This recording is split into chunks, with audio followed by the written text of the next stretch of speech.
And recently, the UPS, Unified Pension Scheme, this seminar is being organized by the Delhi State Committee of the Indian Public Service Employees Federation, in short, IPSEF, IPSEF. Now at the very beginning, I would like to introduce myself. I am Rakesh Singh Bhadoria. I am Additional General Secretary of IPSEF. Now I will invite the guests and the speakers and the dais. First of all, I will invite National Advisor of IPSEF, who will chair today's seminar, Sri Deepak Dholakia. I will call upon him.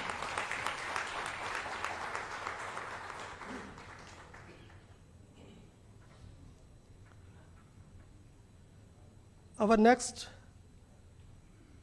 eminent person on the dais will be the chief guest of today's seminar, who happens to be the General Secretary of IPSEF, Shri Prem Chand. Big hand for him.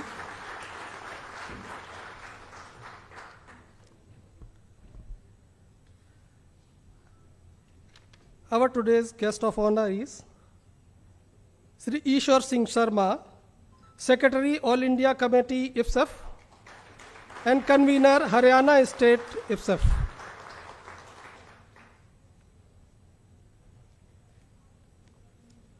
The next person I would like to is the first speaker, Professor Surjit Majumdar, President, Federation of Central Universities Teachers Associations, FedCuta, and President, JNU Teachers Association. Professor Surjit Majumdar. The next one is Sri Sharoop Chand Maheshwari, Secretary General, Bharat Pensioner Samaj, which is the oldest organization of the pensioners in India.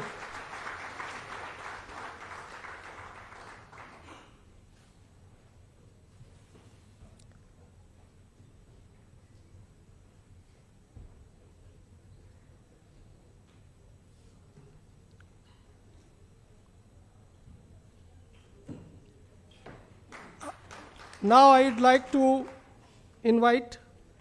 welcome to the dais, Shri Devendra Sharma, who is All India Vice President and Delhi State President of IPSEF and President of Delhi University and College Karamchari Union, DUCU.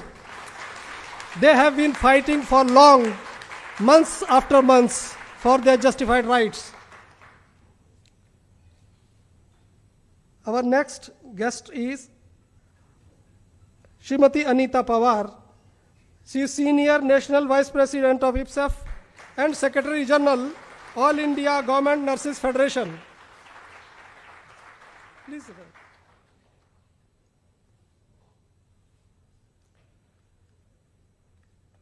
Now, I will hand over the mic. Oh, sorry. I'm sorry. Another program, I will be delighted to invite our other leaders of organizations who will honor our guests at the dais. First of all, I will ask the Secretary, All India Committee of IPSEF and President, All India Kendriya Vidyalaya Non-Teaching Staff Association, Sri Yogendra Chandelia. He will honor Sri Deepak Dholakia, National Advisor, IPSEF. Dholakia ji, please come.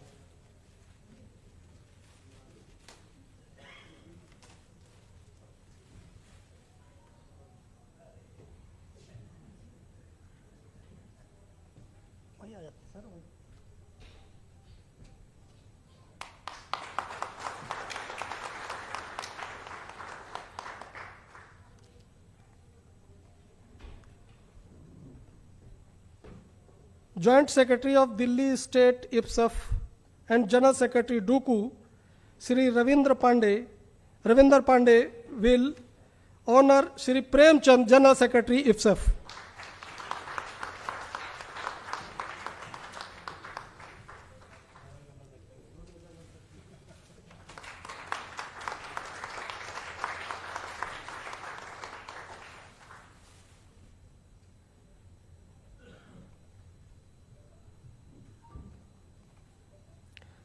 Assistant Secretary, Delhi State Committee, IPSEF, and President, LRS, National Institute of TB and Respiratory Diseases, Aspatal Panchayat, Shri Yogesh Kumar.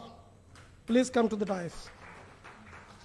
He will honor Shri Ishwar Singh Sharma, Secretary All India Committee and Convener Haryana State IPSEF.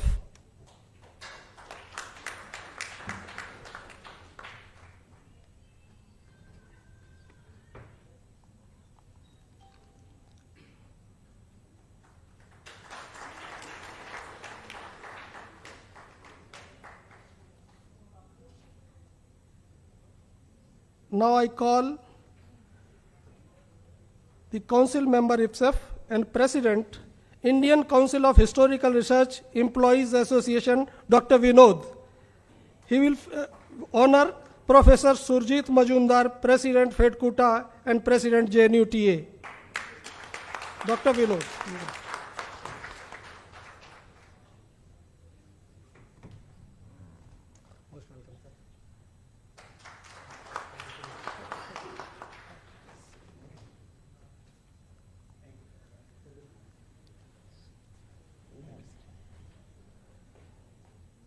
Now, Vice President, IPSEF, Delhi State Committee, Shri Surinder Surya, will honor Shri Sarup Chand Maheshwari, Secretary General, Bharat Pensioner Samaj.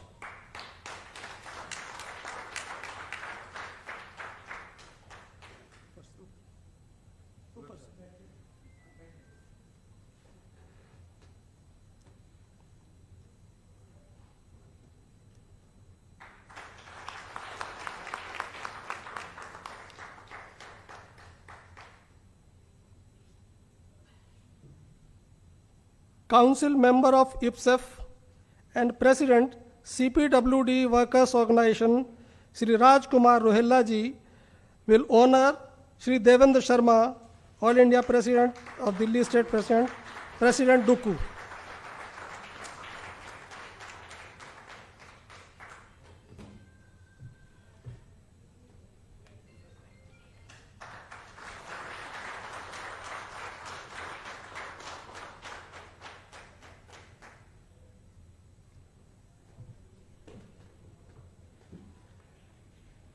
Now, Ms. Kuldeep Patial, Press Secretary, Delhi State Committee, IPSEF, and Government General Secretary, Dukku VPCI Unit.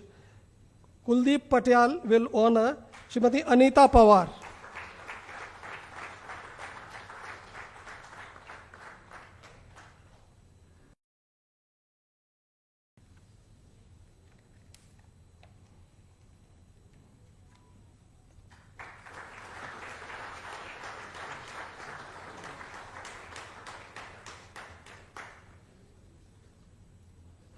With that, this formality is over. Now, I hand over the mic to the chairperson of this seminar, Sri Deepak Dholakia.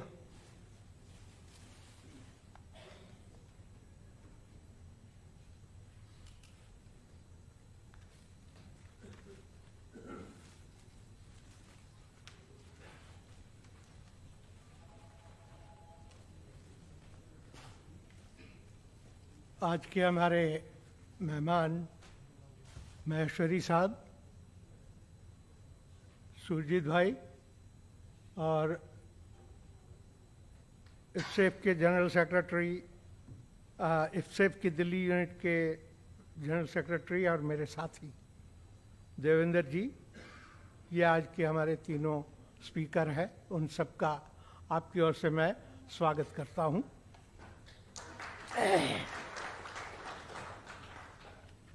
उनके बीच में, उनके और आपके बीच में मैं ज़्यादा समय नहीं लूँगा। आज एक बहुत ही इम्पोर्टेंट मुद्दे पर हम बात करने के लिए यहाँ इकट्ठा हुए हैं। ये पेंशन की बात है। ये पेंशन की ही बात नहीं है, पेंशन से खिलवाड़ की बात है कि किस तरह से खिलवाड़ किया जाता है। और पेंशन से आगे बढ़ के एक सोशल सिक्योरिटी पर जो अटैक हुआ उसकी बात है। सवाल ये है कि कई साथी मैं जिसमें कई अलग अलग संगठनों से काम करता हूँ, जिसमें अनऑर्गेनाइज्ड सेक्टर के भी लोग होते हैं, उनकी एक शिकायत रहती है कि ऑर्गेनाइज्ड सेक्टर में तो इतने सारे मिलता है, पेंशन मिलता है, तुम लोग ये बोलते रहते हो, ये बोलते रहते हो, और इनका तो सोचते नहीं हो। मेरा हमेशा एक जवाब रहा है कि देखना ये है कि लड़ाई सबकी है, सबके लिए करनी है, हमें भी सबके लिए करनी है ये लड़ाई। बात ये है कि जो रेगुलर सेक्टर था, जिनके पास सोशल सिक्योरिटी थी, सोशल सिक्योरिटी सबको मिलनी चाहिए, इसमें कोई शक नहीं है, सबका पूरा अधिकार है। जो मिनिमम वेज गवर्नमेंट ने तय किया है, इंडस्ट्रियल अनस्किल्ड लेबर, इतना तो कम से कम सबको मिलना चाहिए, इस देश के हर परिवार को मिलना ही चाहिए, इसमें तो कोई शक नहीं है। सवाल ये है कि हम बैकफुट पर आ गए। जैसे किसानों की लड़ाई थी, 3 कानून के खिलाफ थी, 3 कानून से पहले किसानों की हालत अच्छी नहीं थी, लेकिन 3 कानून आने से वो हालत और भी खराब हो रही थी, तो किसान बैकफुट पर आ गए थे। जब 3 कानून विड्रॉ कर गए तो वो पुरानी खराब हालत पर आ गए। आज हमारे जितने भी सेक्टर्स हैं, सबका हाल ये है कि हमें पुरानी खराब हालत में जाना है।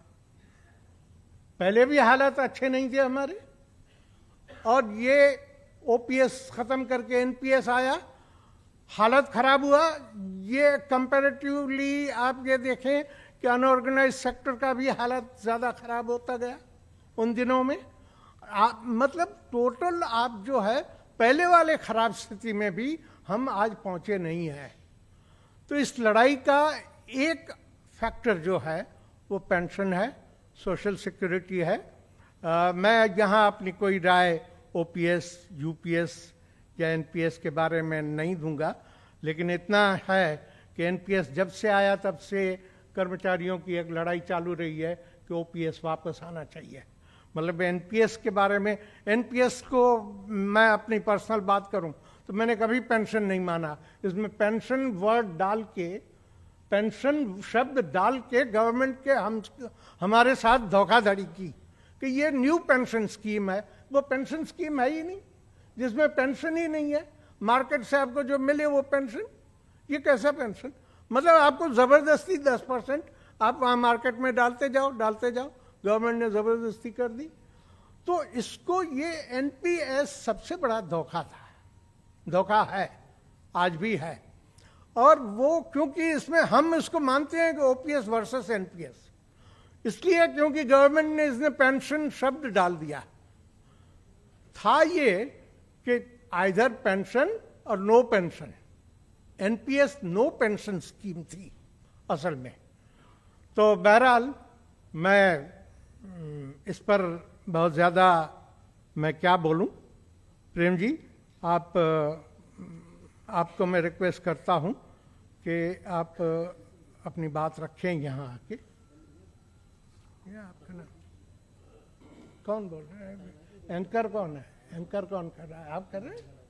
आप कर रहे हैं ना? एंकर करिए।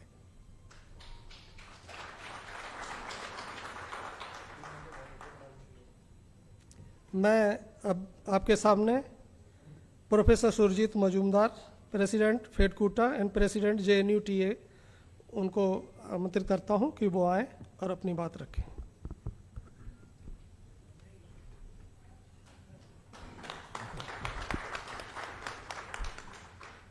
श्री धोलकिया, श्री माहेश्वरी, श्री शर्मा, श्री प्रेमचंद, मंच पर बैठे इप्सिफ के वरिष्ठ पदाधिकारी और इस सेमिनार में उपस्थित सभी साथी, आज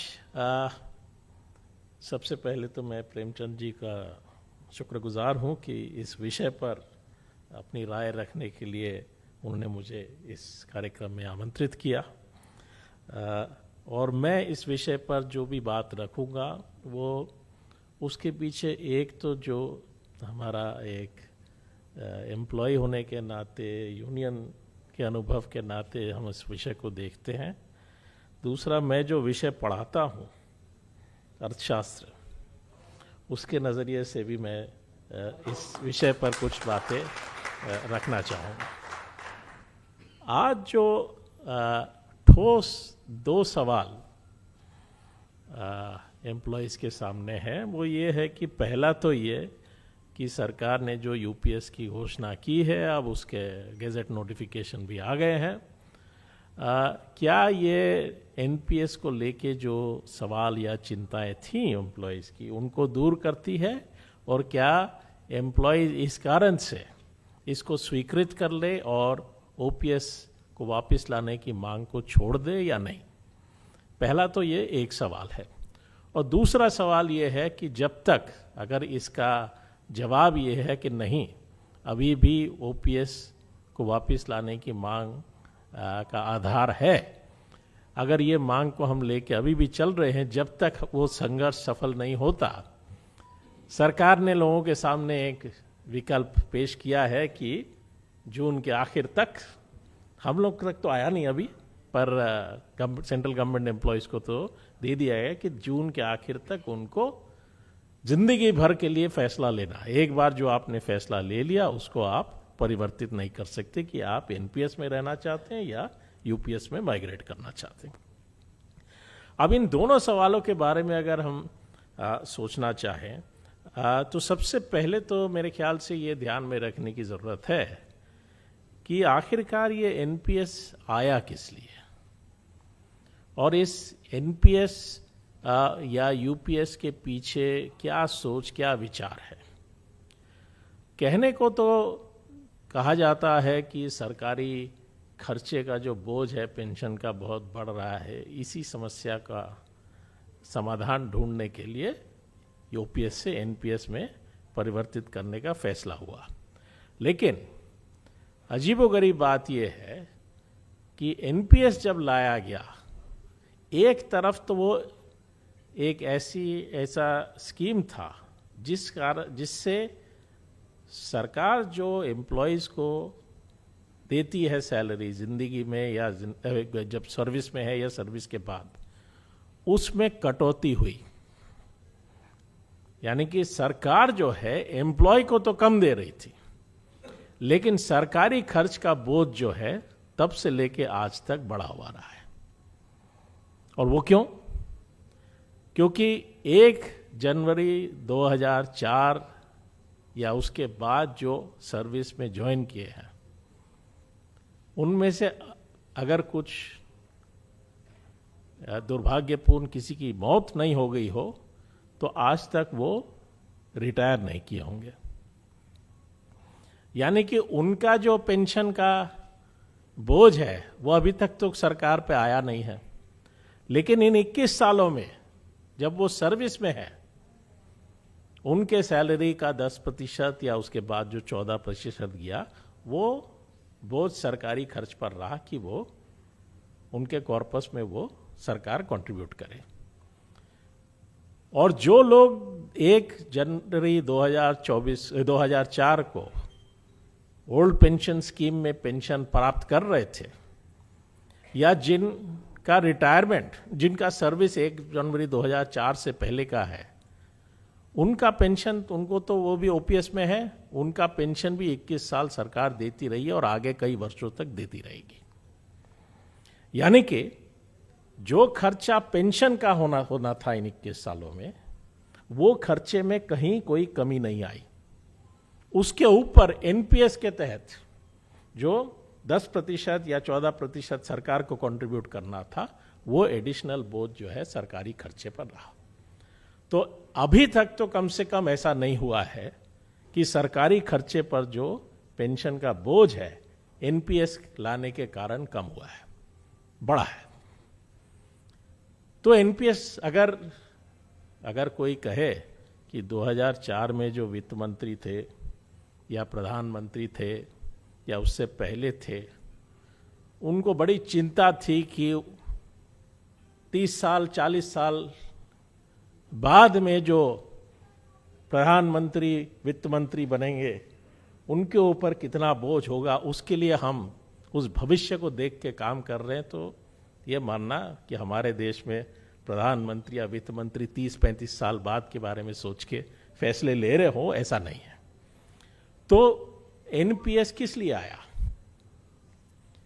ओल्ड पेंशन स्कीम और एनपीएस में जो क्या बुनियादी फर्क था?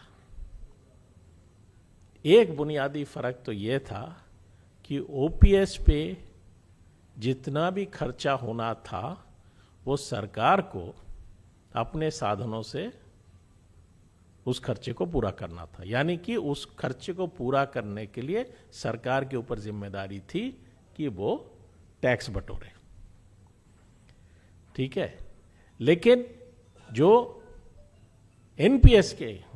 एनपीएस में क्या था कि जो पैसा है वो वित्तीय बाजारों में लगाया जाएगा और उसमें जो कमाएंगे आप, उसके आधार पर तय होगा कि आपका पेंशन क्या होगा।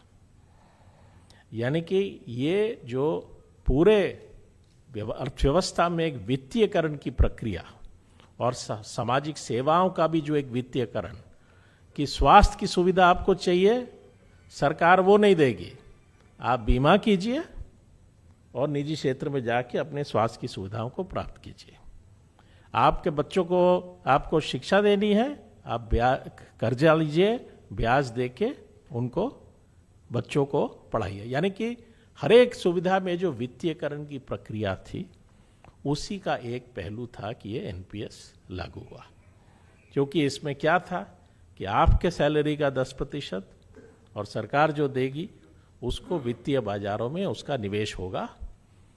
तो वित्तीय बाजारों में जो खेलते हैं, जो वहां पैसा बनाते हैं, मुनाफा कमाते हैं, वो चाहते थे कि ये करोड़ों रुपया जो है वो वित्तीय बाजारों में आए और वित्तीय बाजारों में गतिविधियां तेज हो ताकि उनको भी मुनाफा कमाने के अवसर मिले।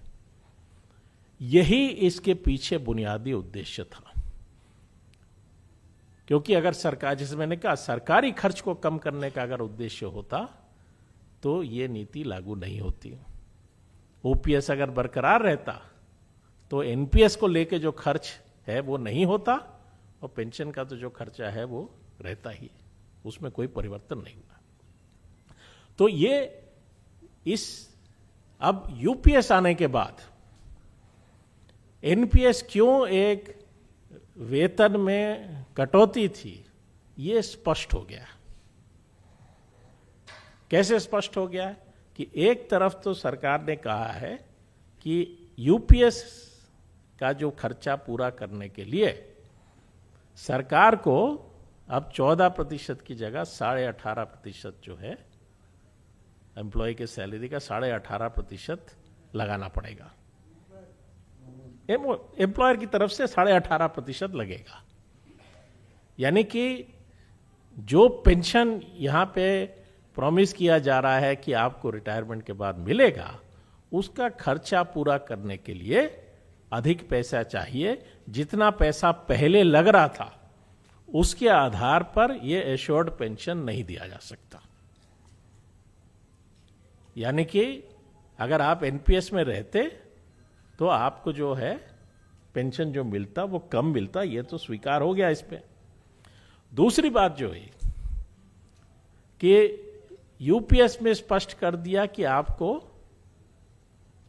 रिटायरमेंट के बाद जो पेंशन मिलेगा वो ओल्ड पेंशन स्कीम्स के पेंशन से अधिक नहीं है, अधिक नहीं हो सकता। जो मैक्सिमम आपको एश्योर्ड पेंशन मिलेगा वो वही हो सकता है जो ओल्ड पेंशन स्कीम में आपको पेंशन मिलता था। लेकिन ओल्ड पेंशन स्कीम में क्या था? ओल्ड पेंशन स्कीम में यह था कि आप जितने साल सर्विस में थे उस पेंशन को प्राप्त करने के लिए आपका तो कोई पैसा नहीं लगता था। आपको पूरी सैलरी मिलती थी, उसका एक हिस्सा प्रोविडेंट फंड में जाता था, लेकिन वो आपका बचत था। जब आप रिटायर करते थे वो आपको मिल जाता था। यानी कि आप जब सर्विस में हैं वो पूरा सैलरी और आप सर्विस के बाद जो पेंशन प्राप्त कर रहे हैं वो दोनों का जो बोझ है, वित्तीय बोझ है, वो सरकार पे था। लेकिन यूपीएस में क्या कहा गया है? यूपीएस में कहा गया है कि अगर आपको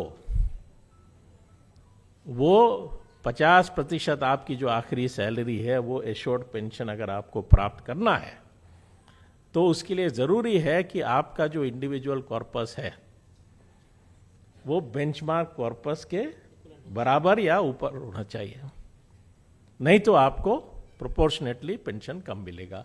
अगर 100 रुपया कॉर्पस है, आपके कॉर्पस में 90 है, तो आपको उस 50% एश्योर्ड पेंशन का 90% मिलेगा, यानी कि 45% आपको मिलेगा। तो बेंचमार्क पर जो इंडिविजुअल कॉर्पस है उसमें हर महीने जब आप सर्विस में है 10% आपका कंट्रीब्यूशन हो रहा है। तो अगर यूपीएस लाने के बजाय सरकार अगर कहती कि हम यूपीएस नहीं ला रहे, हम आपको ओल्ड पेंशन स्कीम दे रहे हैं, शर्त यह है कि जब आप सर्विस में है आप 10% सैलरी कम लीजिए, तो बात बराबर होती है। यानी कि यूपीएस ये स्पष्ट कर रहा है कि ये एक पेंशन स्कीम है जिसके माध्यम से आपके ऊपर 10% का सैलरी कट हो रहा है हर महीने जब आप सर्विस में हैं। हर महीने आपको 10% डालना है, और वो जो कॉर्पस है अगर वो डिफॉल्ट स्कीम में इन्वेस्ट हुआ है तो वो बेंचमार्क कॉर्पस के एकदम बराबर होगा, ना 1 रुपया कम ना 1 रुपया ज्यादा, और वो पूरा आपको सरेंडर करना पड़ेगा अगर आपको 50% जो एश्योर्ड पेंशन है वो प्राप्त करना है। तो मैंने कैसे कहा कि इसको अगर तुलना ओल्ड पेंशन स्कीम से कीजिए, तो अगर सरकार कहती है हम ओल्ड पेंशन स्कीम के मुताबिक आपको 50% आपका जो सैलरी आखिरी वो पेंशन देंगे, डीए देंगे, शर्त यह है कि आप 10% सैलरी कट लीजिए, तो वो बात बराबर होती है। तो यूपीएस ने जो है इस चीज को स्पष्ट कर दिया कि एनपीएस जो है वो एक सैलरी कट था, और यूपीएस भी जो है एक एम्प्लॉय पे एक सैलरी कट इंपोज कर रहा है, और इसीलिए उसके क्योंकि वो ओल्ड पेंशन स्कीम के मुकाबले में कोई एक्स्ट्रा बेनिफिट नहीं दे रहा है, इसलिए कोई आधार नहीं है कि हम अपने ओपीएस को वापस लाने की मांग को जो है वो छोड़ दें। अभी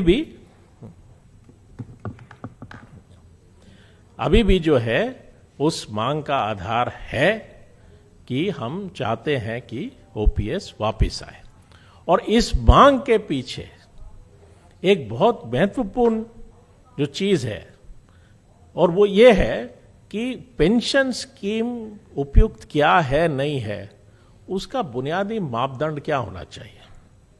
सरकार ने जो मापदंड बनाया है वो ये है कि एक तरफ तो सरकारी खर्च पर क्या होगा, और दूसरी तरफ जो है कि वित्तीय बाजारों में पैसा जाएगा नहीं जाएगा। और ये फैसला जो है और ये मापदंड जो है, जो असली मापदंड होना चाहिए, उसके बिल्कुल विपरीत है। सब लोग सर्विस के दौरान समाज किसी एम्प्लॉय से जो पब्लिक सर्विस में है क्या अपेक्षा करती है कि आप पूरे दिल से जी जान लगा के अपने सर्विस के दौरान पब्लिक की सेवा करेंगे। इसके लिए जरूरी क्या है? एक जरूरी चीज यह है, आपको जायज वेतन भी मिलना चाहिए, और आप जब सर्विस में है काम करते वक्त आपके पास यह चिंता नहीं होनी चाहिए कि आप जब रिटायर करेंगे उसके बाद आपका जीवन कैसे चलेगा। वह अनिश्चितता आपके दिमाग में नहीं होनी चाहिए, तभी आप जो है अपनी जिम्मेदारियों को पूरी तरह से निभा सकते हैं। और ये सबके प्रोफेशन में, हमारे में भी लागू है।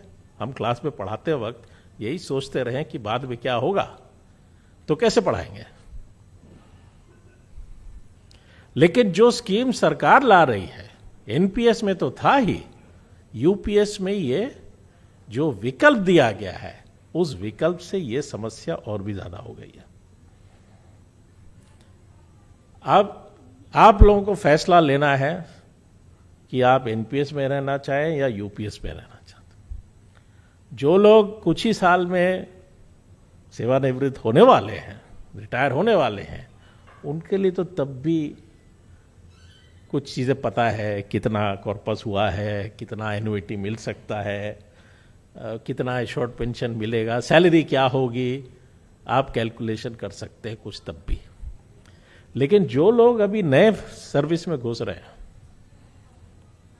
वो कैसे बताएं कि 25 साल पहले, 25 साल बाद उनकी सैलरी क्या होगी? 25 साल जो है उनकी सैलरी कैसे बढ़ेगी, उनको कितने प्रमोशन मिलेंगे, और जो पैसा उनका कट के बाजार में जिसका निवेश होगा, उस बाजार में उसका रिटर्न कितना होगा। अगर इतना ही कुछ उनको पता होता कि वो एक फैसला ले सकते हैं पूरी जानकारी और ज्ञान के साथ, तो फिर वो यहां क्यों बैठे होते, वो बाजार में खेल रहे होते।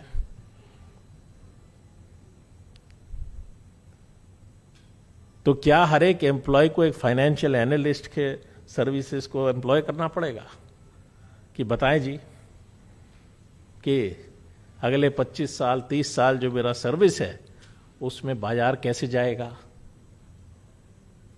और ये बताइए कि सरकारी सैलरीज में क्या होगा, कितने पे कमीशन आएंगे, कितना परिवर्तन होगा सैलरी में।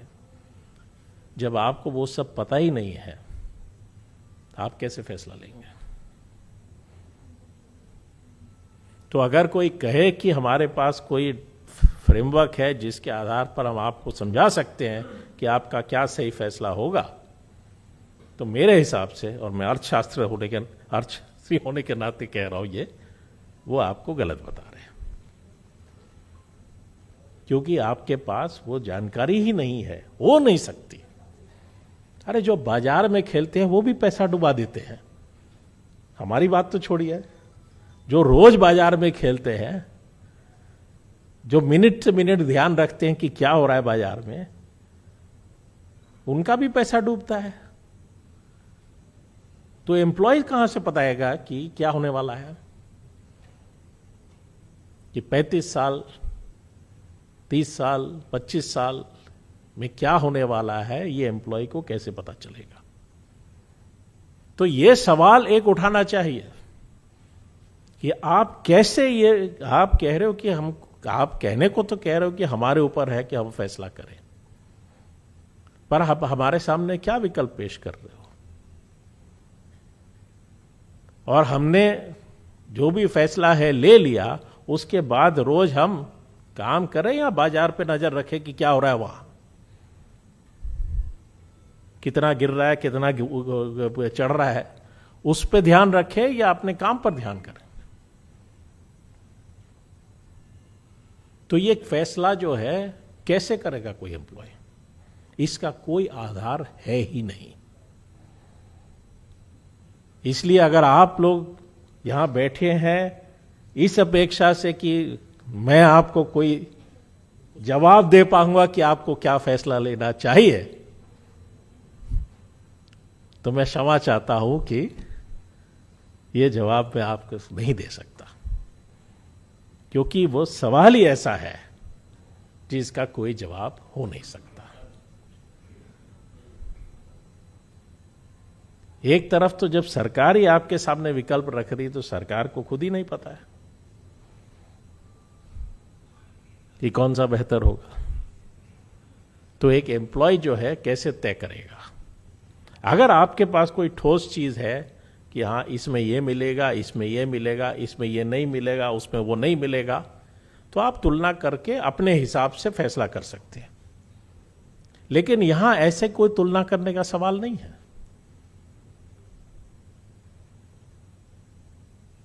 क्योंकि और जितना आपका लंबा सर्विस बाकी है उतने ज्यादा जो है समस्या है, क्योंकि बेंचमार्क कॉर्पस का जो डेफिनेशन दिया गया है और एक जो समस्या सबके सामने रहेगी कि हमारे पास तो अभी हर एक चीज का मतलब क्या है, हमको तो वो नोटिफिकेशन में पढ़ के जितना समझ में आता है उतना ही है। प्रैक्टिस में उसका इंटरप्रिटेशन क्या होगा नहीं होगा, उसका कोई इतिहास नहीं है जिसके आधार पर आप श्योर हो सके कि क्या इसका अर्थ है जो कुछ लिखा हुआ है। लेकिन बेंचमार्क कॉर्पस का जो डेफिनेशन दिया गया है उसके हिसाब से जितना आपका लंबा सर्विस, जितना आपका ज्यादा लाइफ टाइम सैलरी अर्निंग्स, उतना ज्यादा आपको देना पड़ेगा एश्योर्ड पेंशन के लिए। क्योंकि बेंचमार्क कॉर्पस कोई ऐसा नहीं है कि इतने अमाउंट पेंशन के लिए इतना अमाउंट देना पड़ेगा। बेंचमार्क कॉर्पस है कि आपके अपने सर्विस के हिसाब से अगर आपका 10% हर महीने कट के जा रहा है और सरकार का भी 10% जा रहा है और वो डिफॉल्ट में ऑप्शन में इन्वेस्टमेंट हो रहा है, तो वो जो अमाउंट आपके पूरे सर्विस में बनेगा वो आपके लिए बेंचमार्क कॉर्पस है।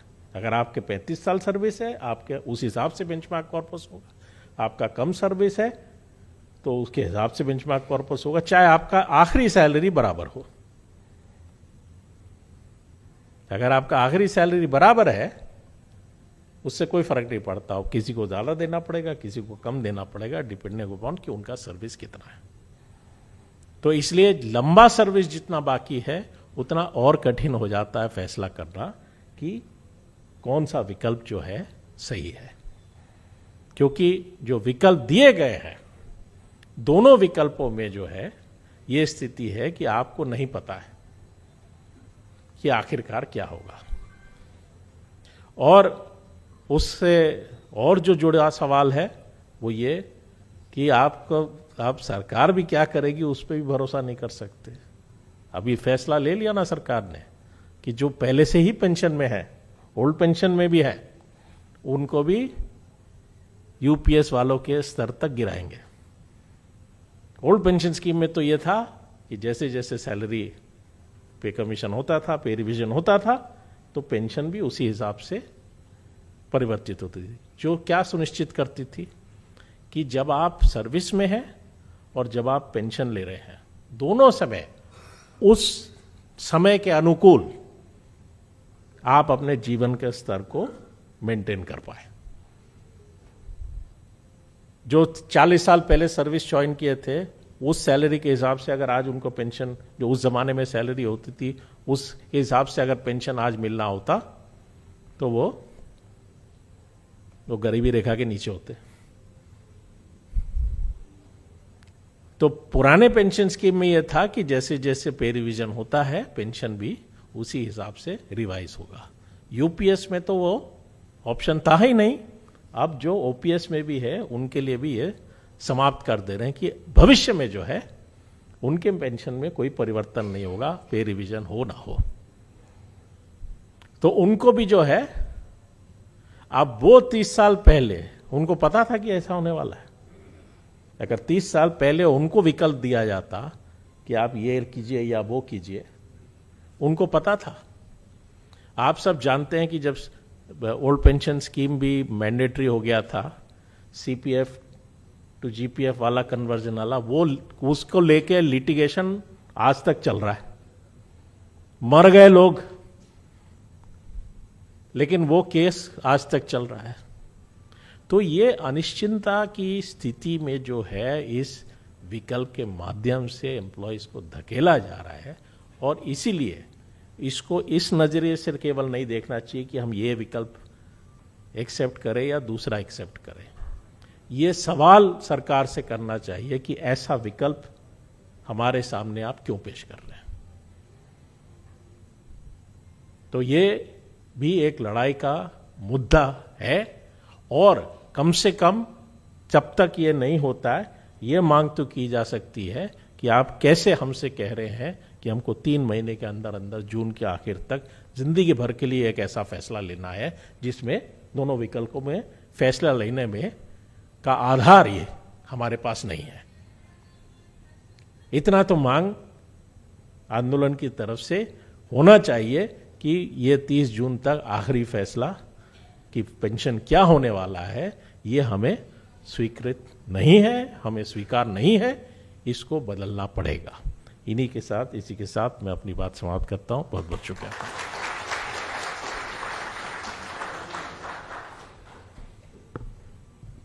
धन्यवाद प्रोफेसर मजूमदार।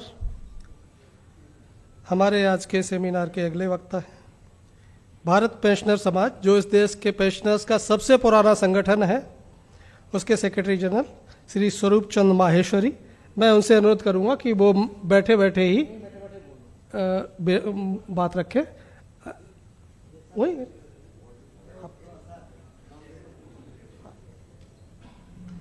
वो मंच पे ही आके बात करेंगे। आइए डाइस पे आगे।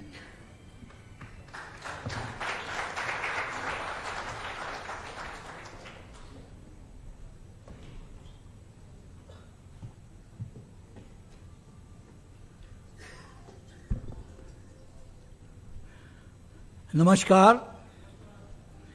आदरणीय ढोलकिया जी, शर्मा जी, प्रोफेसर मजूमदार जी और मंच पर गणमान्य सभी अतिथिगण, भाइयों और बहनों, हम यहाँ विचार कर रहे हैं पेंशन के ऊपर कि पेंशन, कौन सी पेंशन हमारे लिए अच्छी रहेगी और कौन सी पेंशन हमें चुनी। सवाल आया सरकार पे बोझ का। मेरा कहना यह है, जब मैं ओपीएस के बारे में बात करता हूँ, सरकार के ऊपर कभी भी पेंशन का बोझ था ही नहीं। ओपीएस का बोझा कभी भी सरकार के ऊपर था ही नहीं और आज भी नहीं है। ये बात मेरे को एक्सप्लेन करने के लिए थोड़ा पीछे जाना पड़ेगा हिस्ट्री में। देखिए, हिंदुस्तान में पेंशन का प्रोविज़न कब हुआ? 1857 में पहली बार ब्रिटिश सरकार ने पेंशन का प्रोविज़न किया, लेकिन वो सोशल सिक्योरिटी के रूप में नहीं था, वो वफादारी के आधार पर था। जो ब्रिटिश सरकार से जो लोग वफादार थे, उनके लिए वो वफादारी सुनिश्चित करने के लिए एक पेंशन का था।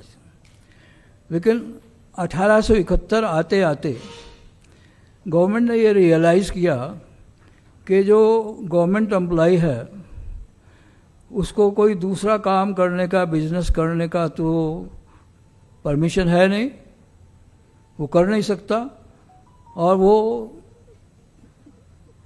अपनी पूरी ज़िंदगी यहाँ बैठ के सरकारी काम करता है। अगर उसके दिमाग में ये आया कि मेरे रिटायरमेंट के बाद क्या होगा, मेरे परिवार का क्या होगा, तो वो करप्ट प्रैक्टिसेस में चला जाएगा, कोई ना कोई विकल्प ढूंढेगा नाजायज़ पैसा कमाने के लिए, जो कि सरकार के हित में नहीं होगा। ये सोचते हुए सरकार ने उस समय 1871 में पेंशन एक्ट लाया।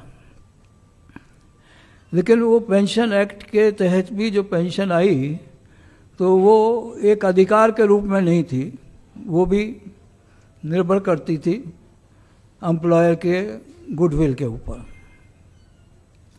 अब उस समय भी पेंशनर्स की कोई आवाज़ थी नहीं। उसके बाद जब देश आज़ाद हुआ तो 1950 में लिबरलाइज पेंशन रूल लाई गई। अब पहले मैं ये बताना चाहूँगा कि 1871 में जब पेंशन एक्ट बना तो उस समय क्या हुआ। देखिए, ब्रिटिशर्स जो थे वो बेसिकली वो तो एक बिजनेस कम्युनिटी थी। उन्होंने बड़ी चालाकी से क्या किया कि जो प्रोविडेंट फंड में मैचिंग कंट्रीब्यूशन गवर्नमेंट का जाता था एम्प्लॉय के प्रोविडेंट फंड में, वो उन्होंने अपने पास रख लिया चुपचाप।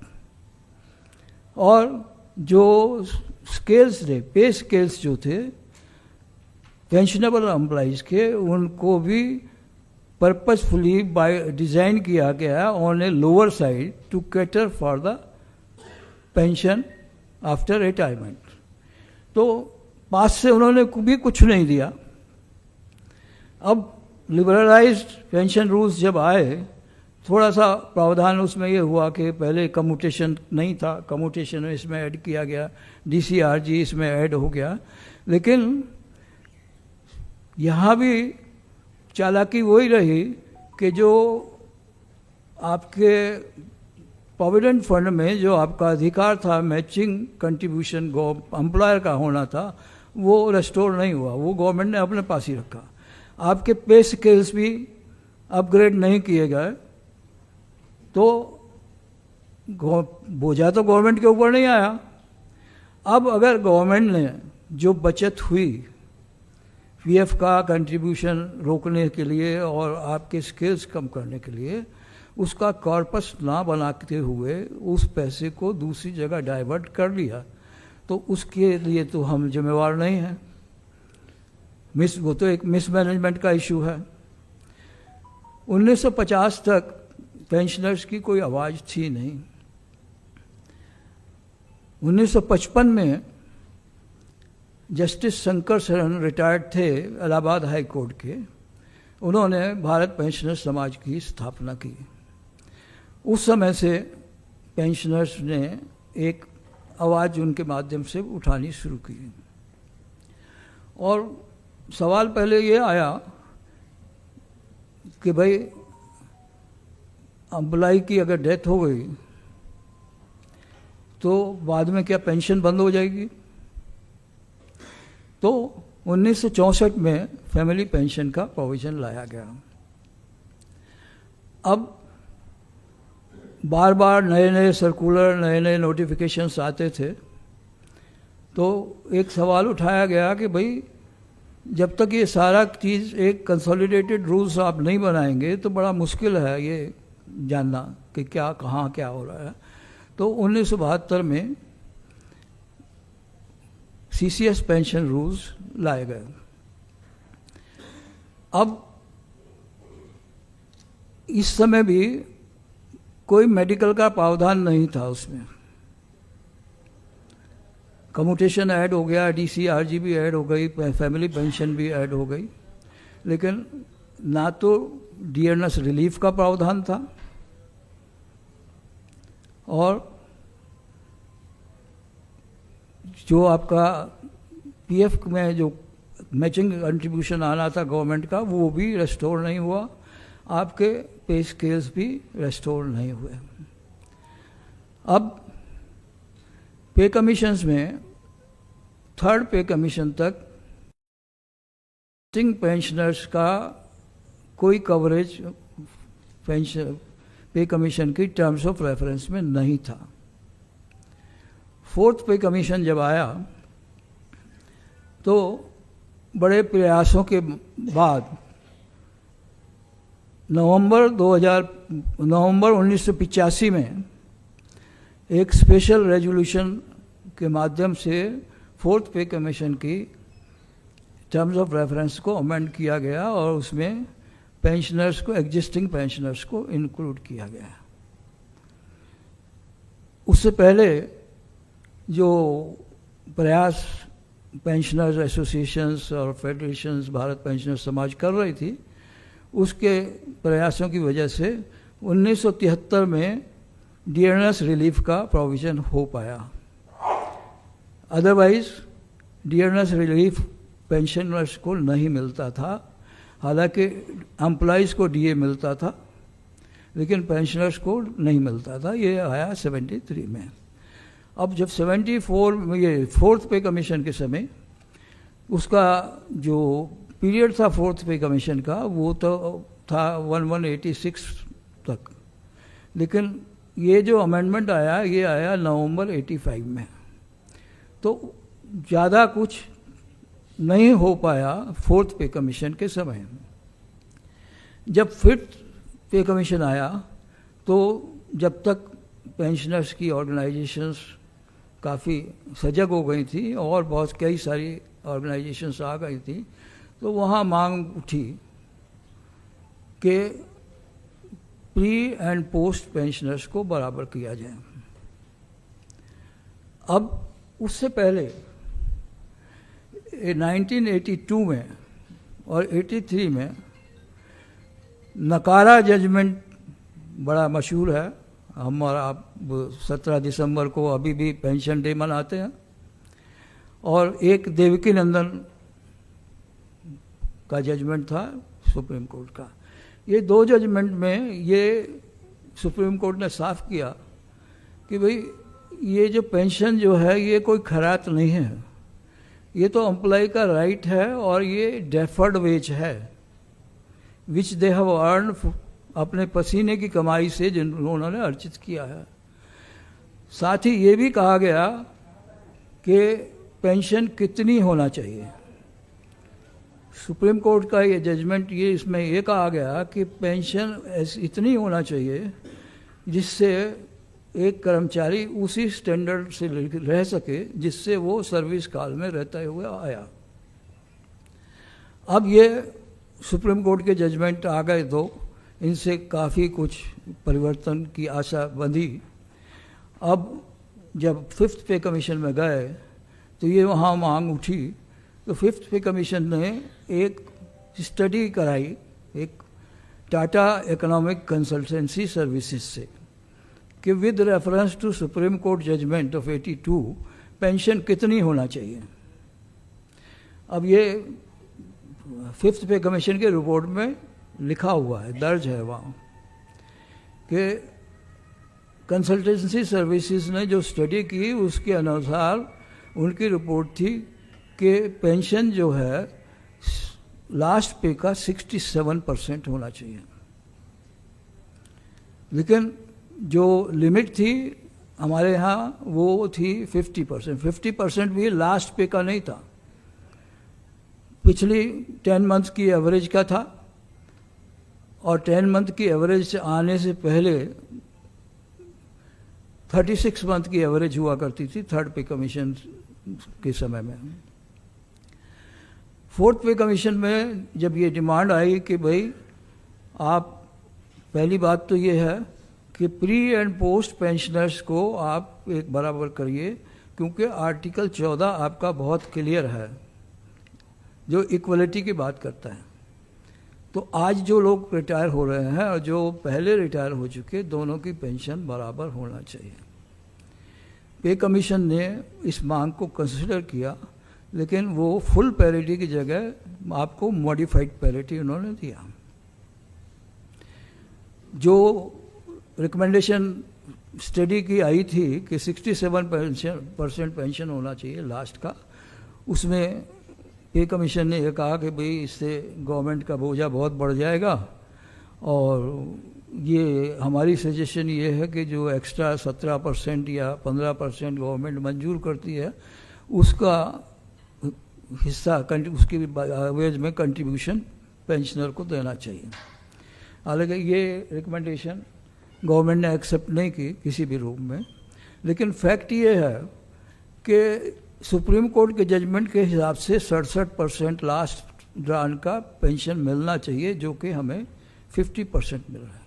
दूसरी बात यह है कि सुप्रीम कोर्ट ने ये साफ कर दिया कि ये डेफर्ड वेज है, कोई खैरात नहीं है। डेफर्ड वेज का मतलब क्या है? सीधा सीधा सा मतलब है कि जब आप सर्विस में थे तो आपको पैसा कम मिला, पे कम मिली, उसका जो पोर्शन है वो अब आपको पेंशन के रूप में मिल रहा है। तो सरकार के ऊपर बोझा कैसे हुआ? एक तो उन्होंने पेंशन रोक लिया जो उनको देना था, दूसरा जो पे स्केल कम किए उन्होंने पेंशन के नाम पे, उसको कभी अपग्रेड किया नहीं गया। तो गवर्नमेंट पे तो कभी भी ओपीएस का बोझा नहीं था, आज भी नहीं है। लेकिन अगर गवर्नमेंट ने जो बचत हुई उसका कॉर्पस नहीं बनाया, सही से इन्वेस्टमेंट नहीं किया, तो उसको वो तो मिसमैनेजमेंट है गवर्नमेंट का, उसके लिए हम कैसे जिम्मेवार? तो हमारा अधिकार तो कम नहीं हुआ। उसके बाद सुप्रीम कोर्ट का जजमेंट में ये भी था कि आप पेंशनर्स जो हैं वो एक होमोजीनियस ग्रुप है, उसको आप डेट ऑफ रिटायरमेंट के बेसिस पे डिवाइड नहीं कर सकते कि इस डेट को जो रिटायर हुआ उसको पेंशन इतनी मिलेगी, इसके बाद जो रिटायर हुआ उसको पेंशन इतनी मिलेगी, ये आप नहीं कर सकते। ये बहुत ही क्लियर। इसी एक बात और उन्होंने कही कि पेंशन देने के लिए आप फाइनेंसिस का प्ली नहीं ले सकते कि हमारे पास पैसा नहीं है इसलिए हम नहीं दे रहे हैं, इसका प्रावधान आपको करना पड़ेगा। ये सब मांगें पांचवें पे कमीशन के सामने रखी गई, लेकिन उन्होंने जो रिकमेंड किया उनका कहना ये था कि एक गो में तो ये नहीं हो सकता कि हम सबको बराबर कर दें। उन्होंने मॉडिफाइड पैरिटी की। जो 85 से पहले के 86 से पहले के रिटायरीज थे उनको 96 के लेवल पे लाने का प्रावधान उन्होंने किया। और उसके बाद फिर 6th पे कमीशन आया। फिर ये मांग जोर पकड़ी कि भाई दो चीज़ें हैं कि 5th पे कमीशन या उससे पहले के पे कमीशंस ने सुप्रीम कोर्ट के जजमेंट को फॉलो नहीं किया, वायलेट किया है। वो अब कम से कम 6th पे कमीशन में वो फॉलो किया जाए, प्री एंड पोस्ट पेंशनर्स को एक बराबर किया जाए। और 5th पे कमीशन का कम से कम 50%, लास्ट पे का कम से कम 50% तो पेंशन दीजिए। जो 5th पे कमीशन ने भी रिकमेंड किया था, आप 67% नहीं दे रहे। तो ये 6th पे कमीशन में जब ये आया तो 6th पे कमीशन के रिकमेंडेशंस के बाद फिर झगड़ा खड़ा हुआ पे इन पे बैंड, पे बैंड का सिस्टम लाया गया। तो वो पे इन पे बैंड क्या होना चाहिए? गवर्नमेंट ने यह कहा कि पे इन पे बैंड जो ऑलरेडी रिटायर्ड हैं उनके लिए मतलब है minimum of the pay band, और जो इन सर्विस हैं उनकी पे रिफिक्स होगी अकॉर्डिंग टू 6th पे कमीशन। वहाँ भी झगड़ा हुआ और एक केस अभी भी पेंडिंग है सुप्रीम कोर्ट में, जिसको नलीफाई करने के लिए अभी अमेंडमेंट किया गया ये फाइनेंस एक्ट 2025 में। तो वो झगड़ा आज भी बरकरार है कि जब सुप्रीम कोर्ट ने ये कहा कि आप उन पेंशनर्स को डिवाइड नहीं कर सकते on the basis of the date of retirement, तो आप कैसे कर रहे हैं, कैसे वायलेट कर रहे हैं? 6th पे कमीशन के टाइम में जो हमारी S30 नाम की एक एसोसिएशन पेंशनर्स की है, वो उसमें एडिशनल सेक्रेटरी लेवल के लोग हैं। उन्होंने कोर्ट केस डाला कि भाई ये तो सुप्रीम कोर्ट के ऑर्डर्स की अवहेलना है, आप दोनों को बराबर करिए। वो केस 2009 से अभी तक चल रहा है। अभी तक लास्ट में दिल्ली हाई कोर्ट ने ये जजमेंट दिया कि भाई ये जो बात है इनको दोनों को बराबर करिए। जो 2 सर्कुलर इशू किए थे डिपार्टमेंट ऑफ पेंशन ने, एक प्री 2006 की पेंशन फिक्सेशन का था, एक पोस्ट 2006 के था। वो प्री 2006 की पेंशन का जो सर्कुलर था दिल्ली हाई कोर्ट ने उसको इलीगल डिक्लेयर कर दिया। जब वो इलीगल डिक्लेयर किया तो हमने सब ने डिमांड लगाई कि जो भी लोग 2006 को जिंदा थे उनकी पेंशन आप रिवाइज करिए और उनको पोस्ट 2006 के बराबर लाइए। ये जब मामला पुल पकड़ा और डिपार्टमेंट ऑफ एक्सपेंडिचर को पहुंचा फाइनेंस मिनिस्ट्री में, तो उन्होंने एक कैलकुलेशन दिया कि ये अगर हम मांग मान लेते हैं तो 36,000 करोड़ रुपया गवर्नमेंट के ऊपर एडिशनल खर्च आएगा। हमने ये कहा कि भाई 36,000 करोड़ तो आप आज कैलकुलेट कर रहे हैं, लेकिन जो पीएफ का कंट्रीब्यूशन मैचिंग ना दे के आपने जो पैसा रोक लिया वो भी आज किसी भी सूरत से 36,000 करोड़ से कम नहीं है, इससे ज़्यादा ही बैठेगा। तो यहाँ भी गवर्नमेंट के ऊपर कोई बोझा आने वाला नहीं है।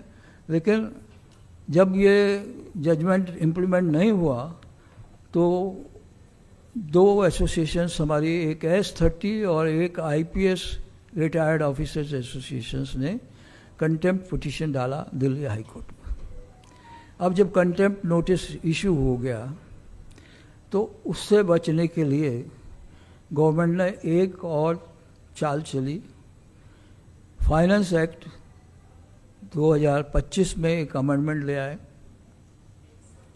जिसके माध्यम से उन्होंने सुप्रीम कोर्ट के 82 से लेके अभी तक के पिछले अगले सभी जजमेंट्स को ओवरराइड किया और ये कहा कि भाई ये तो गवर्नमेंट का प्रोरोगेटिव है कि हम कौन सी रिकमेंडेशन माने, कौन सी रिकमेंडेशन नहीं माने, कौन सा जजमेंट हम माने, कौन सा जजमेंट नहीं माने। ये जो लेटेस्ट ये है आया और इसके अगेंस्ट भी सुप्रीम कोर्ट में अभी अपील पेंडिंग है, वहाँ भी अभी लड़ाई चल रही है।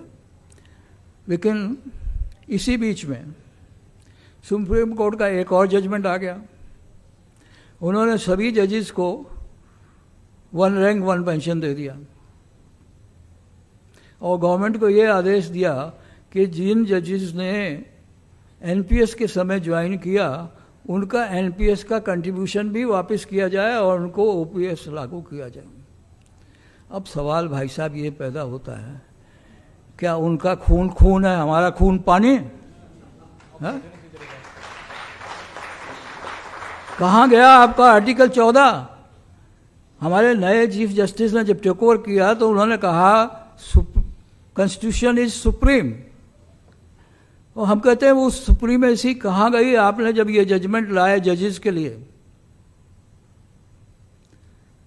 अभी तक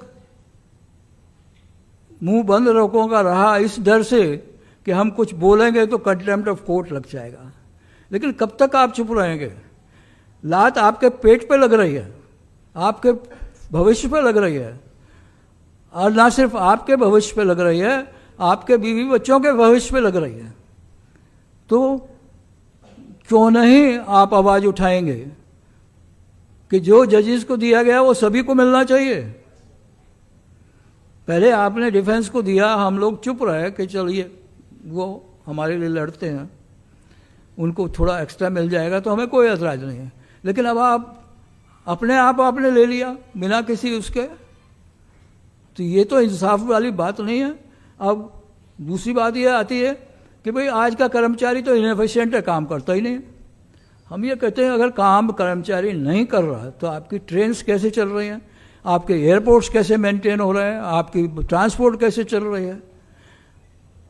भाई जो पॉलिसीज़ बनती हैं या जो कुछ भी होता है, नियम बनते हैं, वो तो आज की तारीख में ब्यूरोक्रेट्स ही बनाते हैं। पॉलिटिशियंस को तो टाइम ही नहीं है तू मैं करने से, कोई ना कोई इलेक्शन रहता ही है तो उसमें बिजी रहते हैं, तो ब्यूरोक्रेट्स ही बनाते हैं ना। उसका इम्प्लीमेंटेशन कौन करता है? इम्प्लीमेंटेशन तो आप ही करेंगे ना। आज का कर्मचारी किया, और आज जिस स्थिति में भारत है, जो भी प्रोग्रेस की है वो तो हमारे दम पे की है, जो हम लोग रिटायर्ड हो गए। हमने जी जान से मेहनत की, पूरी जवानी उनको दी, उसी की वजह से तो ये हुआ। और जो सुप्रीम कोर्ट कह रहा है, आप भी इसको डिस्प्यूट नहीं कर रहे कि ये डेफर्ड वेज है। गवर्नमेंट ने आज तक ये डिस्प्यूट नहीं किया कि ये हमारा डेफर्ड वेज है। डेफर्ड वेज का तो यही मतलब है, 2012 में हमने एक डिमांड लगाई सुप्रीम इनकम टैक्स डिपार्टमेंट को कि भाई आप हमारे से इनकम टैक्स क्यों लेते हैं रिटायरमेंट के बाद पेंशन से? ये तो हमारा अधिकार है। सुप्रीम कोर्ट ने, वो इनकम टैक्स डिपार्टमेंट ने जवाब दिया कि ये आपका डेफर्ड वेज है। इस बात को हम मानते हैं। डेफर्ड वेज का मतलब क्या है कि जब आप नौकरी में थे तो आपको कम तनख्वाह मिली, बैलेंस आज मिल रहा है। उस समय आपने कम इनकम टैक्स दिया, बैलेंस पे आज इनकम टैक्स आपको देना पड़ेगा। जब हर जगह ये बात मानी जा रही है कि ये हमारा डेफर्ड वेज है, और इन एडिशन आपने हमारा पीएफ का पैसा भी रोक लिया, तो ये गवर्नमेंट पे बोझा कैसे है भाई? कैसे आज गवर्नमेंट कह रही है कि पेंशन का बोझा बढ़ता जा रहा है? अरे ये तो आपकी नालायकी है, आपकी मिसमैनेजमेंट है, उसके लिए हम क्यों भरें? और वो क्या बोझा हमारे ही लिए है, जजेस के लिए नहीं है? अगर हम कंपैरिजन वर्क का करें तो एक जज जो है साल में 365 दिन में से सिर्फ मैक्सिमम 200 दिन का उसका वर्किंग है, ऑफिशियल वर्किंग। लेकिन प्रैक्टिकली क्या, आधे दिन वो सुनेगा, आधे दिन वो जजमेंट लिखने के नाम पे गायब रहेगा। और क्या होगा, केस पूरा हो गया, आर्गूमेंट हो गए, सब कुछ हो गया, जजमेंट रिजर्व करके बैठ गए, 2 साल तक भूल गए, 2 साल तक जजमेंट ही नहीं देना। तो ये क्या एफिशिएंसी है? फिर एक बेंच जो है फांसी की सजा देता है, उसके 5-7 साल बाद दूसरा बेंच आके उसको एक्विट कर देता है। जो उसने कच्ची काट ली है 10-20 साल की, उसका जवाब कौन देगा? उसके लिए जजेस को क्यों नहीं रिस्पॉन्सिबल ठहराया जा सकता? तो उनकी एफिशिएंसी और अगर हमारी एफिशिएंसी को कंपेयर किया जाए तो आज की तारीख में भी कर्मचारियों की एफिशिएंसी ज़्यादा है। जिस दिन एफिशिएंसी हमारी खत्म हो जाएगी, देश बैठ जाएगा।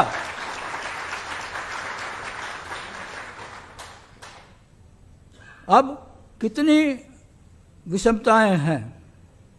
बीएसएफ हमारी फर्स्ट लाइन ऑफ डिफेंस है, लेकिन वो सिविल पेंशनर्स में आते हैं, उनको एक्स सर्विसमैन का स्टेटस नहीं मिलता, उनका मार्टियर का स्टेटस नहीं मिलता। फौज तो जब जाती है लास्ट में, सीआईएसएफ, बीएसएफ, सारी पैरामिलिट्री फोर्सेस सिविल पेंशनर्स में आती। अगर हम डिफेंस साइड में जाएं, वो एमईएस के बिना कभी डिफेंस फोर्सेस आगे बढ़ ही नहीं सकती, उनको साथ लेके जाना ही पड़ेगा एमईएस को। लेकिन वो भी सिविल पेंशनर्स में आते हैं, उनको भी स्टेटस नहीं मिलता एक्स सर्विसमैन का। तो कितनी विषमताएं आप पैदा करेंगे। आप कहना क्या चाहते हैं कि बीएसएफ काम नहीं कर रही है, सीआईएसएफ काम नहीं कर रही है, एमईएस काम नहीं कर रहा, तो फिर ये आपकी बॉर्डर्स की सिक्योरिटी कौन कर रहा है? आपके एयरपोर्ट्स की सिक्योरिटी कौन कर रहा है? और अगर कर्मचारी आपके काम नहीं कर रहे तो इसके लिए जो जिम्मेवार आप ही हैं। अरे अगर कर्मचारी काम नहीं करेगा तो आपकी पॉलिसीज कैसे इंप्लीमेंट होंगी? कैसे आपके ये ट्रेन चल रही हैं, कैसे आपके हवाई जहाज चल रहे हैं, कैसे एयरपोर्ट्स वर्क कर रहे हैं, कैसे आपका रोड ट्रांसपोर्ट चल रहा है, सी ट्रांसपोर्ट चल रहा है? कौन चला रहा है इसको? वहाँ बैठ के ब्यूरोक्रेट तो इम्प्लीमेंटेशन के लिए नहीं आते ना, वो तो पॉलिसी बना के भेज देते हैं आपके पास, इम्प्लीमेंटेशन तो आपको ही करना है ना। फिर इतनी विषमताएं पैदा होने के बाद भी क्यों नहीं हमें हमारा अधिकार देना चाहिए। अब एनपीएस आया, उस समय एक जो बड़ी धोखाधड़ी हुई कि आपने पेंशन, एनपीएस तो कोई पेंशन स्कीम है ही नहीं, लेकिन आपने पे स्केल तो रिस्टोर नहीं किया जिनको आपने लोअर साइड पे डिज़ाइन किया था ओपीएस के लिए, उनको तो आपने रिस्टोर नहीं किया। अनफॉर्चुनेटली हमारी तरफ से भी कोई डिमांड नहीं उठी है, हमारी तरफ से भी कभी ये डिमांड नहीं उठी कि हर पे कमीशन कॉन्स्टिट्यूशन ऑफ इंडिया का वायलेशन कर रहा है, सुप्रीम कोर्ट के जजमेंट्स का वायलेशन कर रहा है। शायद हम लोग समझ नहीं पाए, या हमारे जो ट्रेड यूनियन के नेता लोग थे वो किसी न किसी वजह से, या तो गवर्नमेंट के दबाव में, या उनको इतनी सारी फैसिलिटीज़ आज की तारीख में मिल गई हैं कि उनकी दम नहीं रह गई बोलने के लिए। ये मेरे को कहने में कोई वो नहीं हो रहा, हाँ, और तो वो भी नहीं हुआ।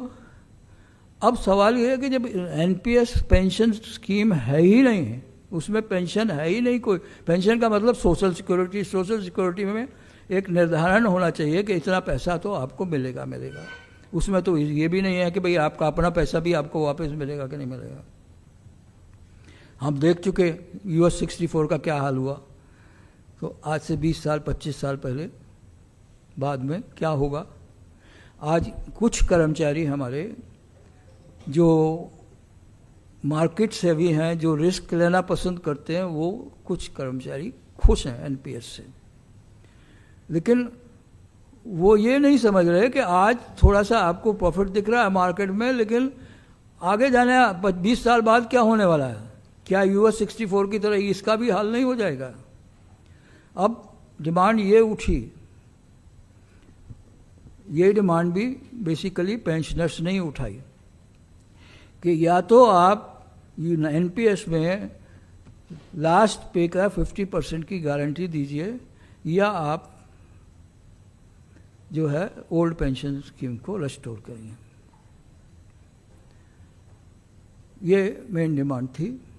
और इसके साथ 2023 में हमने भारत पेंशनर समाज के साथ 240 एसोसिएशंस एफिलिएटेड हैं all over the country. 10 lakh से ऊपर हमारी स्ट्रेंथ है। तो हमारे सभी एफिलिएट्स ने, हमने ये लिखा गवर्नमेंट को कि अगर प्रेजेंट रूलिंग पार्टी अपने इच्छा अनुसार रिजल्ट इलेक्शन में चाहती है तो वो 3 काम कर दे। पहला, ओल्ड पेंशन स्कीम रेस्टोर कर दे। दूसरा, जो हमारे साथी जिन्होंने रिटायरमेंट के बाद कोई भी पेंशन स्कीम, वो हेल्थ केयर स्कीम ज्वाइन नहीं की है, उनको आप प्राइमरी ये आयुष्मान भारत के अंतर्गत लाए और 5 लाख की जगह उसको 10 लाख इंक्रीज कर दें। तीसरा, 8th पे कमीशन आप अनाउंस कर दीजिए। तो कुछ बात समझ में आई, कुछ नहीं आई। इन्होंने एक कमेटी जरूर एनपीएस में सुधार के लिए बनाई गई, हालांकि उसकी रिपोर्ट तैयार थी 2024 के इलेक्शन से पहले, लेकिन क्योंकि यूनियंस ऑब्जेक्ट कर रही थी तो डिक्लेयर नहीं हुई।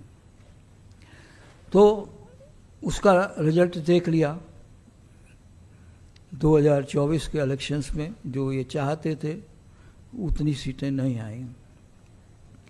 अब दिल्ली का इलेक्शन आया, उस समय हम लोगों ने फिर लिखा कि देखिए, दिल्ली की जो इलेक्टोरल है, वोटर लिस्ट है, उसमें 67% कर्मचारी और पेंशनर्स हैं। अगर आपको दिल्ली जीतना है तो 8th पे कमीशन तुरंत अनाउंस करिए, और 60+ के जो लोग छूट गए हैं हेल्थ केयर स्कीम से, उनको कवरेज दीजिए। अब कुछ बात समझ में आई इनके। 8th पे कमीशन तो तकरीबन सभी ने उम्मीद छोड़ दी थी कि ये गवर्नमेंट 8th पे कमीशन देगी, पार्लियामेंट में भी इन्होंने कह दिया था, लेकिन 8th पे कमीशन अनाउंस किया। 60+ की जगह 70+ से आयुष्मान भारत को कवर किया, लेकिन दिल्ली में कवरेज 10 लाख का, बाकी जगह 5 लाख का क्यों भाई? फिर ये आ गया। अब दिल्ली इन्होंने जीत लिया। 8th पे कमीशन आज तक कॉन्स्टिट्यूट नहीं हुआ, उसकी टर्म्स ऑफ कंडीशन। अब वो होगा कॉन्स्टिट्यूशन, कब होगा? ये सारी पॉलिटिकल इश्यूज ले जाते हैं। ये बिहार के इलेक्शन से उसको लिंक करके कॉन्स्टिट्यूट करेंगे, और यूपी के इलेक्शन के समय इसके रिकमेंडेशंस आएंगी जब लागू हों। अब सवाल ये होता है कि हमें एनपीएस भी नहीं चाहिए। यूपीएस जो आया उसमें भी बहुत कमियां हैं, कम्यूटेशन नहीं है, पीएफ नहीं है, फैमिली पेंशन में भी सिबलिंग्स इंक्लूसिव नहीं है। तो आज भी सवाल जब ये आता है कि हमारे लिए कौन सी पेंशन अच्छी है, तो एक नेचुरल जवाब है ओपीएस, कि ओपीएस के अलावा कोई भी सूट नहीं करती, और ओपीएस का खर्चा जो है गवर्नमेंट के ऊपर बोझ नहीं है, ना टैक्स पेयर के ऊपर बोझ है। ये हमें समझाना पड़ेगा, आम पब्लिक को भी, गवर्नमेंट को भी, अपने आप को भी। अब कैसे ये? तो हमारा आज का मेरा आप सबसे निवेदन ये है कि आइए सब साथ मिलके लड़ते हैं, और सड़क पे नहीं, स्क्रीन पे लड़ते। जमाना बदल गया, हमें भी बदलना पड़ेगा। तो अगर कर्मचारी और पेंशनर्स दोनों मिल जाते हैं तो हमारी स्ट्रेंथ है 7 करोड़ हिंदुस्तान में, स्टेट पेंशनर्स भी, ये भी EPS 95 भी एक दुखी पेंशनर्स की जमात है, 80 लाख लोग हैं उसमें। अगर हम सब मिल जाते हैं तो 7 करोड़ हम बैठते हैं। अगर हम अपने परिवारों को भी साथ मिला लें तो देखिए कहाँ जाते हैं।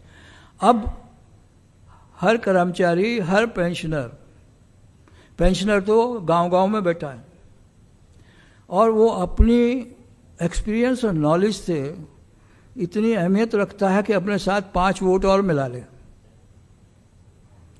तो आपकी स्ट्रेंथ इतनी है कि आज आप गवर्नमेंट बना सकते हैं, बिगाड़ सकते हैं, लेकिन फिर भी हम भिखारियों की तरह से हाथ पसारे हैं कि हम अपनी स्ट्रेंथ कुछ संभाल नहीं पा रहे, समझ नहीं पा रहे। दुनिया भर में आज एक ही चीज़ की वैल्यू है, वो है वोट। सारी गवर्नमेंट, सारी पॉलिटिकल पार्टीज वोट के ऊपर ही जाती हैं। जिस दिन उनकी समझ में यह आ गया कि ये तो 7 करोड़ है और कुछ और इन्फ्लुएंसर बन के औरों को भी साथ ले आएंगे, कोई पॉलिटिकल पार्टी आपकी डिमांड को ओवरलुक नहीं कर पाएगी और देना पड़ेगा उनको। अब ये होगा कैसे? देखिए, सड़क का तो ज़माना चला गया, हमने देखा, बहुत देखा, धरने, तमाशे, स्ट्राइक देखा, और जो विक्टिमाइजेशन हुआ उसके मुकाबले में मिला कुछ भी नहीं। अब ज़माना बदल गया। अगर हम यहाँ बैठे बैठे पाकिस्तान में 315 किलोमीटर घुस के ब्रह्मोस से वहाँ के एयरपोर्ट तबाह कर सकते हैं, तो हम अपने लैपटॉप की स्क्रीन पे या मोबाइल की स्क्रीन पे बैठ के अपने आप को एकजुट क्यों नहीं कर सकते? आज के जो कर्मचारी अभी हैं वो तकरीबन सभी कंप्यूटर से भी हैं। अगर हमारे हजारों लोग अपने सोशल मीडिया पे अपने अकाउंट्स खोल लें, और हमारे साथ इंटेलिजेंसिया भी है, प्रोफेसर मुखर्जी साथ में बैठे हैं, अब ऐसे लोग पोस्ट क्रिएट करें और बाकी हजारों लोग हमारे उन पोस्ट को शेयर करें, उनके पूरा फेवरेबल कमेंट्स देके उनको अगर हम बढ़ाएं आगे और ये समझाने की कोशिश करें कि हमारी वोट पावर ये है, अगर आपने नहीं सुना तो आपको वोट नहीं मिलेगा। तो जो हमारा पहले नारा होता था ना, जो हमसे टकराएगा चूर चूर हो जाएगा, अभी हमारा नारा ये होना चाहिए, जो हमसे टकराएगा वो वोट नहीं पाएगा। जब हम उस बात पे आएंगे तभी कुछ हो सकता है। और जो लोग ये कहते हैं ना कि भाई ये कैसे होगा, कैसे पॉसिबल होगा, देखिए जब लात पेट पे लगती है ना तो सब इकट्ठे हो जाते हैं। जब सवाल रोजी रोटी का आता है, आज सवाल रोजी रोटी का है, आपकी अपनी रोजी रोटी का नहीं है। आपके बाद आपके परिवार का क्या होगा, आपके रिटायरमेंट के बाद आपका क्या होगा, ये जब सबके समझ में आ जाएगा तो सब एकता भी हो जाएगी, एकजुट भी हो जाएंगे। तो मेरा निवेदन यही है कि आइए, हमारी समस्याएं एक हैं, पेंशनर्स की भी, कर्मचारीज की, तो हम साथ मिलके क्यों नहीं चल सकते? तो आइए साथ चलें, साथ लड़ें और सड़क पे नहीं स्क्रीन के ऊपर लड़ें। यही मेरा आज आपसे निवेदन है। बहुत बहुत धन्यवाद।